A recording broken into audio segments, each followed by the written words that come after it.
Why, hello, Tarot Villagers. Today I will be doing a tag called 7 Decks for Deadly Sins, and this is from Sylvain of Sylvain's Deadly Sins. I will leave his channel link in the description. Please do check him out.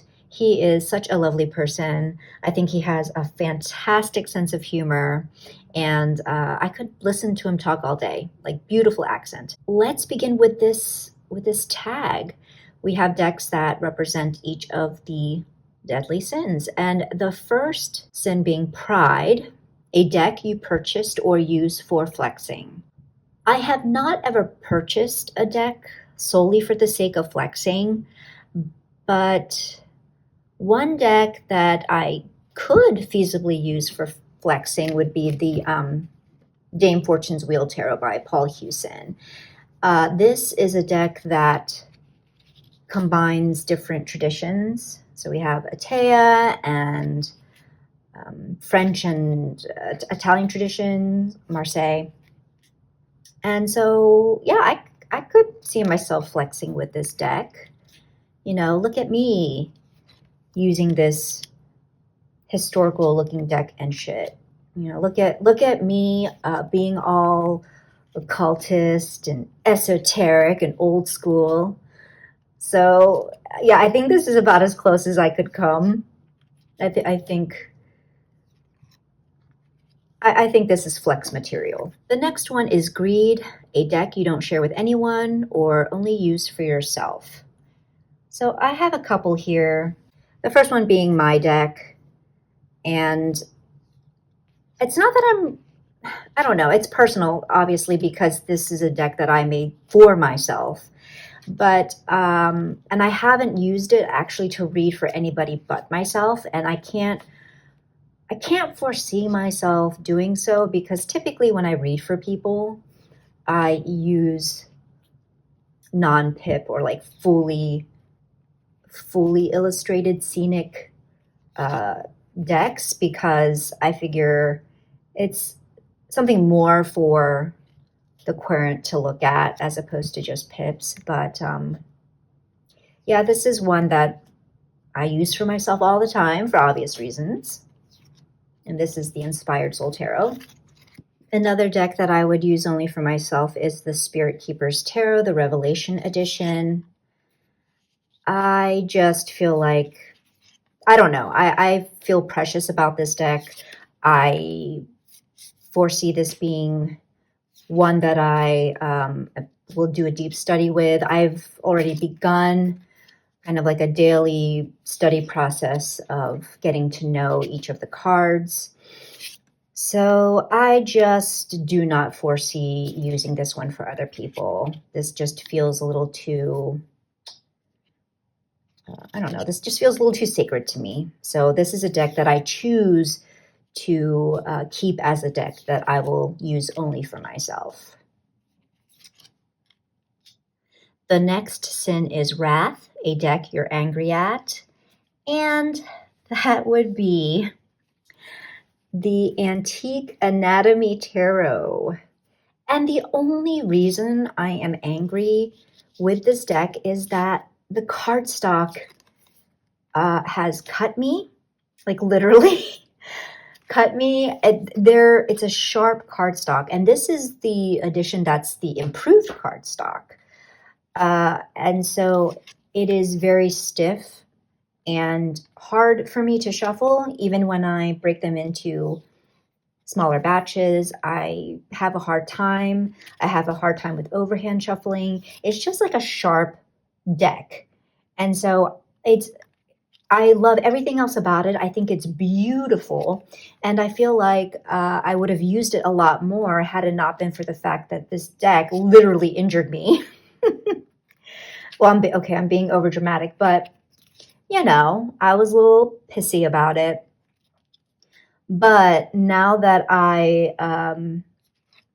I've been using dice, actually, for decks like this that are just a little too difficult to shuffle, or maybe I feel very precious about not wanting to damage.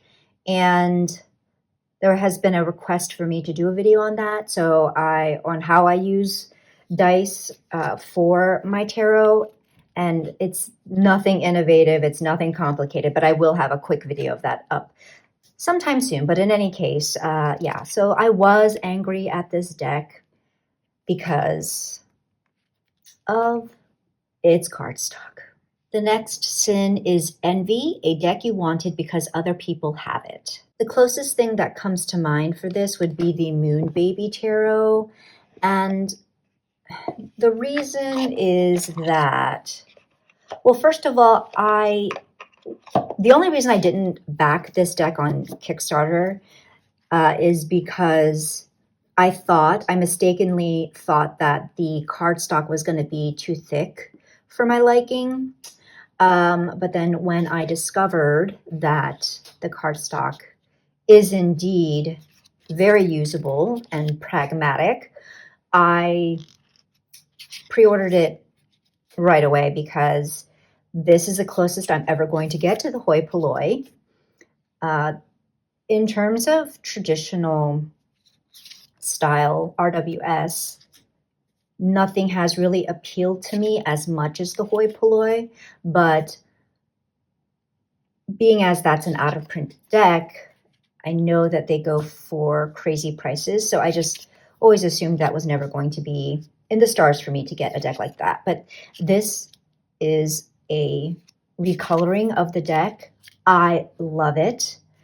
I love everything about it, and so I am super happy that I have a version of the hoi polloi. So a huge thanks to Brant Palazzo, the creator of this deck, for putting the work into giving it a glow up.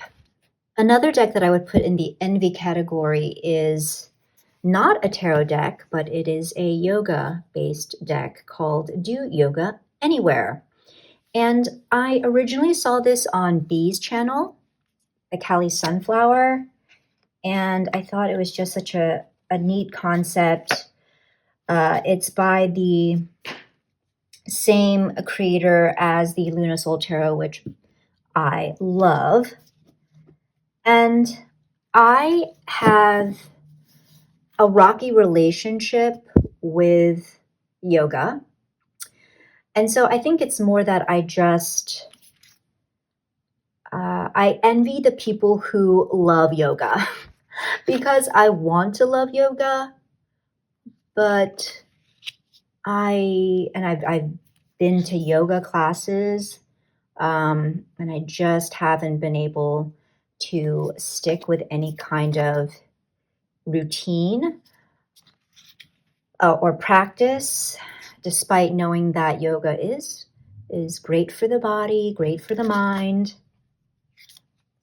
So as part of my kind of Reset 2022, in which my one intention is to move around more throughout the day, I thought that these cards would be a great way to try to integrate yoga back into my life or into my routine, in the comfort of my own home. So we'll see how that goes. I actually have started using this deck. A lot of my kind of reset intentions, well, not a lot, but some of them I've already begun, because why wait until next year? So I have used this deck a few times and I like it. It's fun when cards are involved. That is for sure. The next sin is Lust, a deck you like for aesthetic reasons. And quite honestly, that would be a majority of my decks. But the two that I'm going to show are ones specifically from South Korea. And the first one you've seen on my channel before. It is the beautiful Korea Tarot. And I just think it's so, so pretty. Just the crisp colors. The scenes are beautifully rendered.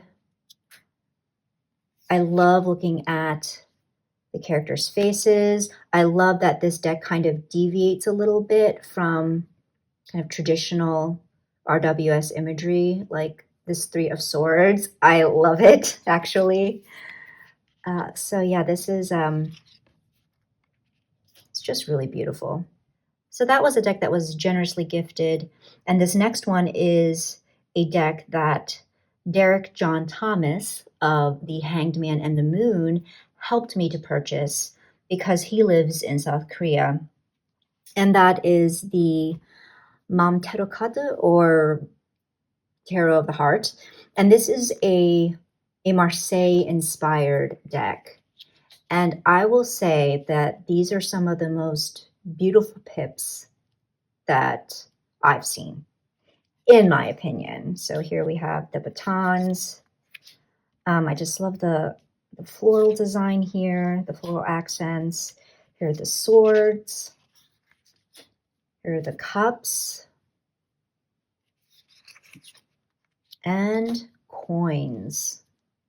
I mean, just how beautiful is that? So, and the other cards are beautiful as well, but once again, I just love the crisp vibrancy of these images, and I feel like the pips for this one I think it's because they're so big and solid and blown up that I don't have as much trouble figuring out which pips they are, like the number. And these have no Roman numerals on them, but or maybe it's that I'm getting better with Marseille. Could be that too. So thanks again to Derek John Thomas for helping me to purchase this one. The next sin is Gluttony, a deck you really didn't need but purchased anyway, and that would be the Raven's Prophecy Tarot. I already have a copy of this that I had trimmed off the orange borders and the titles to make it just like a mini deck. But then I was seeing this deck online in YouTube videos, and like the orange borders were kind of, I don't know, they were kind of calling to me. And so I did have like birthday money, and I thought, well, maybe I'll try, the version with the borders on to see if I like it.